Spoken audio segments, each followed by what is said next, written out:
Bienvenido a Smart Meeting Leaders, presentado por Jesús Ortigueira. Bueno, Ramón, muchas gracias por estar con nosotros aquí hoy. Gracias a vosotros.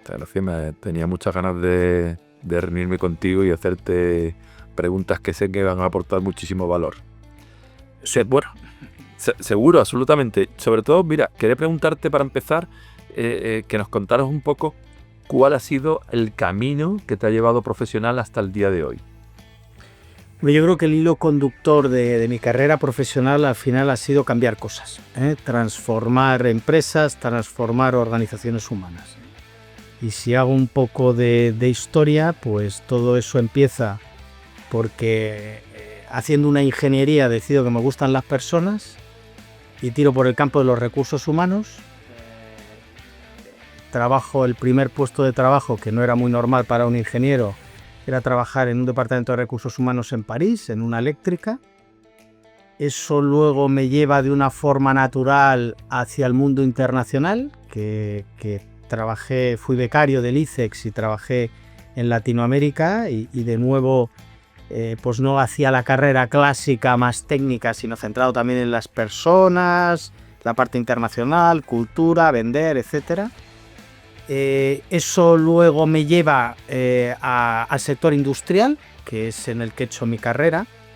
Y bueno, pues yo creo que el primer gran reto que me aparece es que tengo la oportunidad de dirigir una compañía de origen alemán.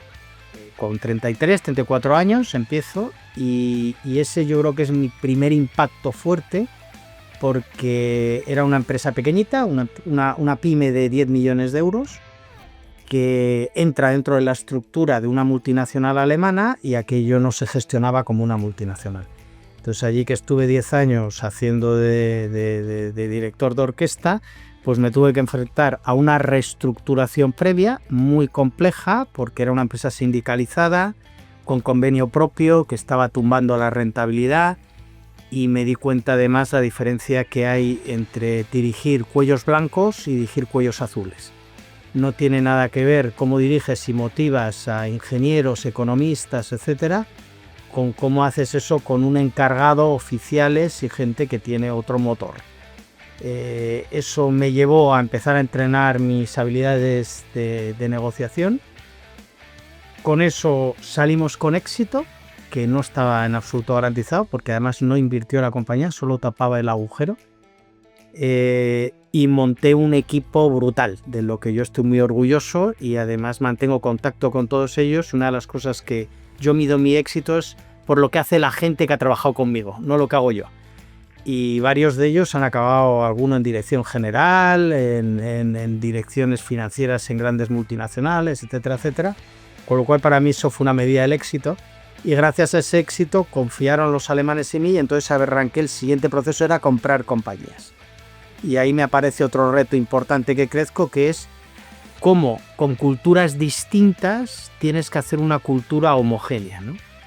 Y luego todo ese reto además había que hacerlo en un entorno muy profesional de una empresa que cotizaba en bolsa y no te dejaba margen. Con lo cual, ese primer reto de director general realmente me pone encima de la mesa el concepto de personas, que es lo que mueve todo en la vida, el humanismo, que digo yo, y luego por otro lado la ética.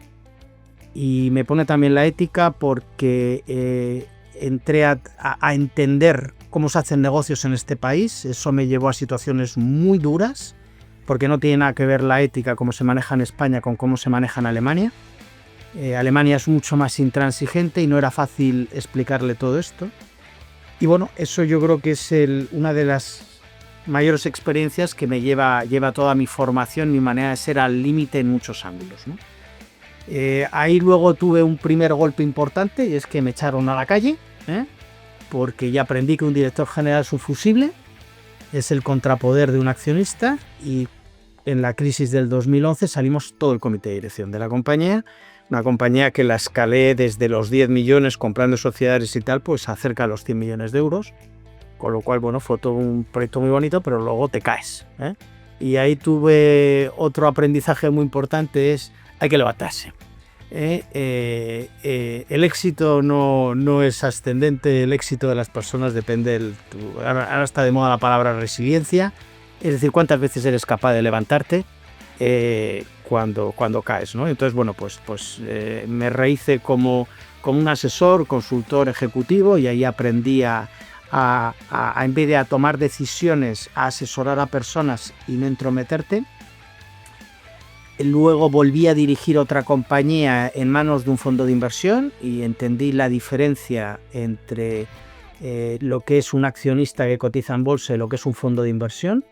Esa empresa luego se convirtió en una empresa familiar y aprendí de nuevo lo que es dirigir en un entorno familiar, que tampoco tiene nada que ver ni con la multinacional ni con el fondo de inversión. De ahí también salí con la crisis, en este caso ligada al COVID, porque además también hubo un problema de ética que me planteé. Querían reestructurar o reformar la compañía jugando al límite con las leyes. Y ahora llevo 3 años que todo eso que he aprendido de transformación en los ejemplos que he puesto, pues lo aplico para mis clientes.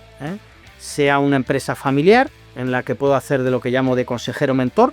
Me puedo sentar con la familia, con el hijo listo, con lo que sea, y en sesiones les acompaño a identificar escenarios, tomar decisiones, y luego les acompaño. Y muchas veces ayudo mucho en las empresas familiares desde la soledad del poder que tiene el patriarca, que no puede hablar con nadie, y muchas veces le viene muy bien tener a alguien con el que pelotear ideas.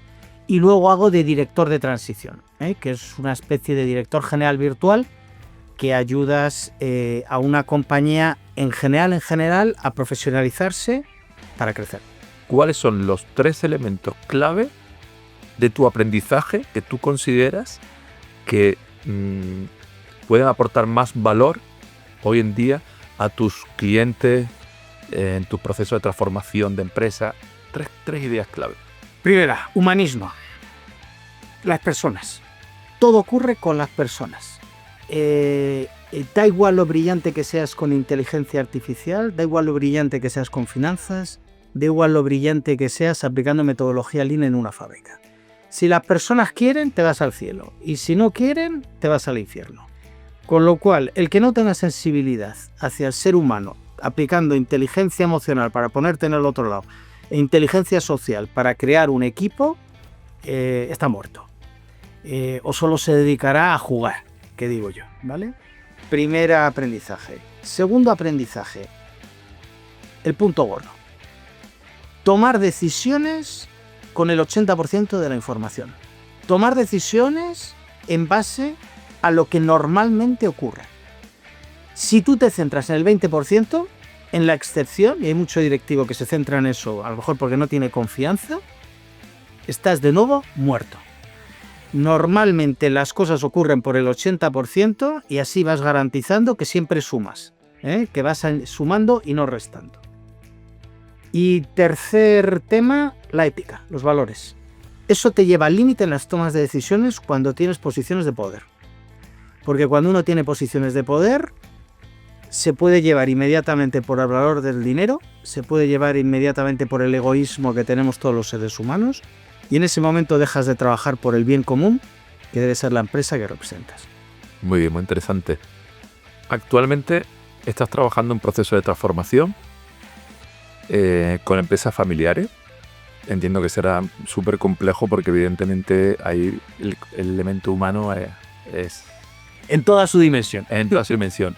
Cuéntanos un poco sobre eso. ¿Cuál es la experiencia? ¿Cómo trabajas? ¿Cómo son los procesos a los que te enfrentas cuando inicias un nuevo proyecto? A ver, con las empresas familiares normalmente me suelen venir las oportunidades o porque me llama el padre o porque me llama el hijo, ¿vale? Y ya el primer problema que tienes que ver es si el padre y el hijo están alineados en torno a la solución de la empresa, ¿no? Entonces, normalmente, pues ahí debes tener pues, una conversación, a veces por separado, otras veces juntos, depende, ¿vale? Y ya ahí lo que te sueles dar cuenta es si existe un cierto alineamiento en torno a lo que quiere la familia con su empresa, ¿no? Y yo rompo siempre todo eso de una forma muy provocadora. Y es que en la siguiente reunión les digo que quiero conocer a la madre. Digo, si no aparece la madre, Ramón no va a trabajar ni se va a plantear ayudaros en este proyecto. Porque la madre en una empresa familiar, como en tantas familias, es el fiel de la balanza. Ella muchas veces vas a leer a través de ella lo que está ocurriendo en las reuniones informales que tiene la familia en torno a una cena o a una comida de Navidad.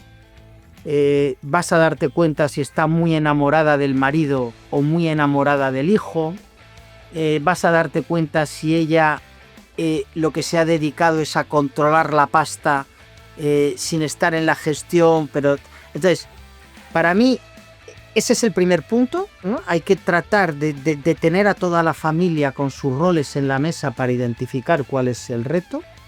Y luego el siguiente paso, tienes que jugar con dos conceptos. Tienes que jugar con un concepto que es separar el amor de los negocios, y para eso hay que establecer una organización y una serie de consejos que separen unas cosas de otras, porque no puede haber una disputa de hermanos si están los dos trabajando delante de un director de operaciones.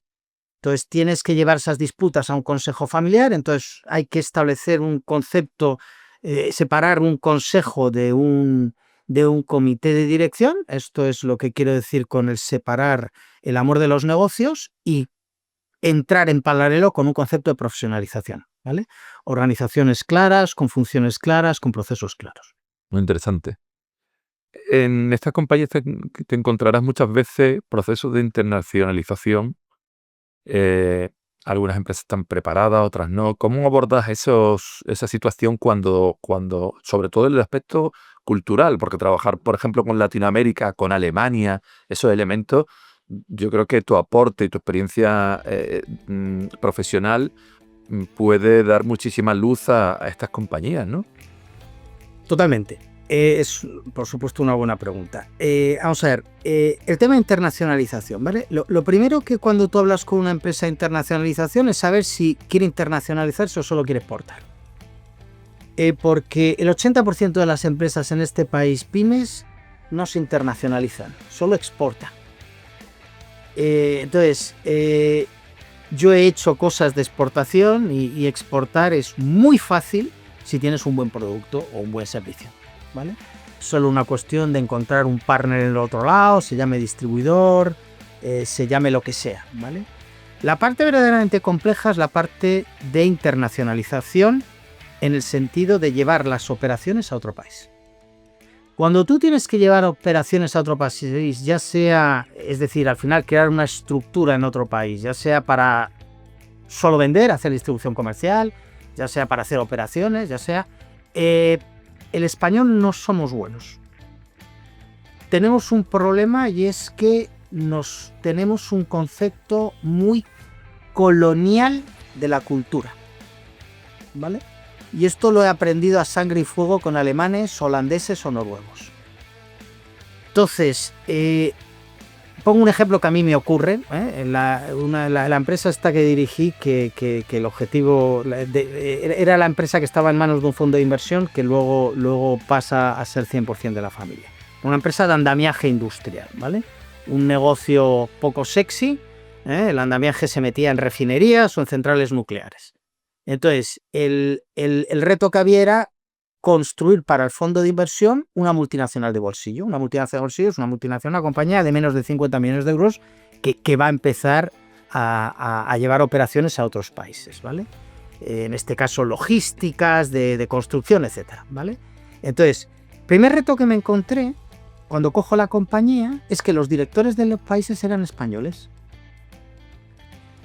Entonces, un español dirigiendo Marruecos, un español dirigiendo México, un español dirigiendo Perú o un español dirigiendo Portugal era un espectáculo. Yo me sentaba con ellos, no se enteraban de nada.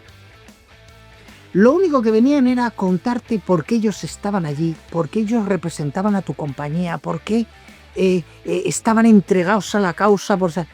Pero tú cogías y les llevabas a 2 reuniones con 2 clientes, le hacías 2 preguntas inteligentes al cliente y en general no funcionaban bien. Con lo cual, una de las cosas que yo aprendí por parte de alemanes, etcétera, es que si tú quieres controlar una empresa filial, lo haces con un buen controller financiero. Y si tú quieres tener una buena empresa con negocios locales, ficha en México a un mexicano, ficha en Perú a un peruano, ficha en Marruecos a un marroquí. Y eso es verdaderamente internacionalizar, porque ahí tienes el reto de lo que es crear una cultura global, etcétera, etcétera, que no tiene nada que ver con tener gente de confianza que tú te hacen sentirte mejor, pero en el fondo no estás internacionalizándola. Smart Meeting